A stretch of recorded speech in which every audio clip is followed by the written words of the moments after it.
Maganda at malamig na umaga sa inyo mga kapuso mula dito sa Baguio City. Paalala lang mga kapuso, hindi po porket ay mainit na ang panahon na nararanasan natin sa malaking bahagi ng ating bansa ay tapos na po ang amihan season. Patuloy pa rin po yan pagsabi po ng Pag-asa.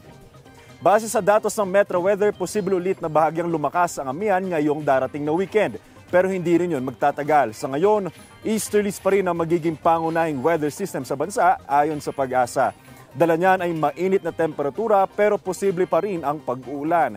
Light to moderate rain sa maraming lugar, partikular na sa Mindanao ngayong araw. Base po yan sa rainfall forecast ng Metro Weather. Bukas at sa araw ng linggo kasabay ng paggunita sa EDSA People Power Anniversary, mas maraming bahagi ng bansa ang uulanin lalo sa eastern section ng Luzon. Posible ang heavy to intense rain sa ilang lugar na maaaring magdulot ng pagbaha o kaya naman ng landslide. Mananatili namang maayos ang panahon sa Metro Manila ngayong darating na weekend. Ingat po tayo mga kapuso. Ako po si Anjo Pertiera.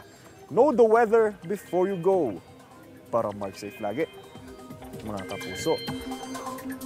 Kapuso, para laging una ka sa mga balita, bisitahin at mag-subscribe sa GMA Integrated News sa YouTube. Sa mga kapuso abroad, samahan nyo kami sa GMA Pinoy TV at sa www.gmanews.tv.